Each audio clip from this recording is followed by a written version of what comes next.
بسم الله الرحمن الرحيم الحمد لله الذي جعلنا من المتمسكين بولاية أمير المؤمنين اللهم إياك نعبد وإياك نستعين الصلاة والسلام بالتحية والإكرام على أشرف الأنبياء والمرسلين وأولاده الطيبين الطاهرين المعصومين ثم الصلاة والسلام على الصديقة المباركة الرازية المرزية عالمة غير معلمة السيدة فاطمة الزهراء صلوات الله اللهم صل على محمد وعلى محمد. ولعن الله تعالى على أعدائهم أجمعين أما بعد فقد قال الحق سبحانه تعالى في كتابه المجيد وفرقان الحميد بسم الله الرحمن الرحيم هل جزاء الإحسان إلا الإحسان بلندتر صلوات اللهم صل على محمد وعلى محمد. دعا ہے شہزادی کونین مخدومہ عالمیان آج کی اس مجلس کو، آج کی صحیح کاوش کو شہزادی کونین اپنی بارگاہ میں قبول و منظور فرمائے۔ الہیہ جس نیک نیتی کے ساتھ، جس نیک مقصد کے ساتھ ہم شہزادی ملکۃ العرب کی یوم وصال پہ بی بی کی رخصت کی شب میں شہزادی کا تعزیت اور پرسہ بارگاہ صاحب العصر میں پیش کر رہے ہیں، سرکار امام زمانہ اس پرسے کو اپنی بارگاہ میں قبول و منظور فرمائے۔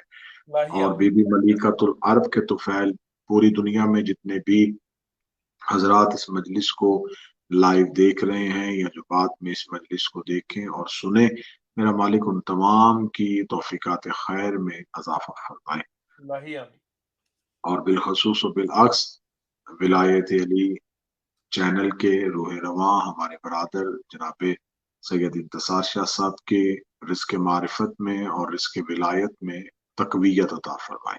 الہیہ آج کی یہ مجلس مخصوص و منسوب ہے شہزادی ملکۃ العرب ام المعصومین بی بی خدیجۃ الکبریٰ صلوات اللہ علیہا کے یوم وصال کے لیے۔ میں نے تذکرہ مخدومہ کرنے کے لیے، تذکرہ معصومہ کرنے کے لیے خدا کے قرآن سے اس شہرا آفاق آیت کو پڑھا، جس میں خدا خود ارشاد فرما رہا ہے کہ احسان کا بدلہ احسان ہے، نیکی کا بدلہ نیکی ہے۔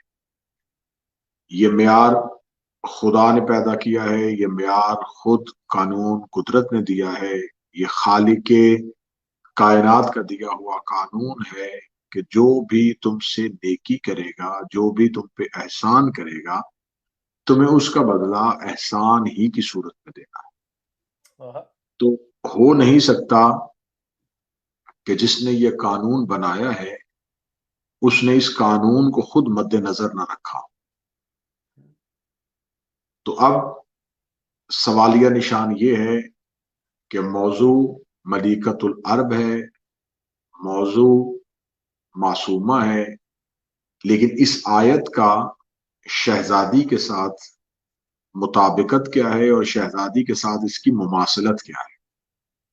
تو احباب، یہاں میں یہ ضرور کہنا چاہوں گا کہ وہ خدا خالق ہے، وہ مخلوق کے احسان کا محتاج نہیں، لیکن وہ اس آیت کے بعد تذکرہ کرے گا قرآن کے والضحیٰ سورت میں کہ خدا پر احسان کرنے والے محسنین کون سے ہیں، محسنین توحید کون سے ہیں۔ ایک ہوتا ہے محسن انسان، میرا محسن وہ ہوگا جو مجھ پہ احسان کرے گا، آپ کا محسن وہ ہوگا جو آپ پر احسان کرے گا، لیکن خدا قرآن میں ارشاد فرماتا ہے کہ کچھ ایسے بھی ہیں جنہوں نے توحید پہ احسان کیا ہے۔ توحید پہ احسان کس طریقے سے ہو گیا؟ تو اب آئیے قرآن ہی سے پوچھتے ہیں کہ وہ خدا کسی احسان کا بوجھ اٹھاتا نہیں، وہ خدا کسی احسان کا محتاج نہیں، تو وہ خدا کیوں چاہے گا کہ اس پہ کوئی احسان کرے؟ سورہ ضحیٰ میں خدا فرماتا ہے بسم اللہ الرحمن الرحیم علم یجد کا یتیمن فآوا، میرا حبیب آپ یتیم تھے، ہم نے آپ کو پالا۔ اور اس کے بعد خدا کہتا ہے کہ میرا حبیب بے شک ہم نے تمہیں غنی کر دیا۔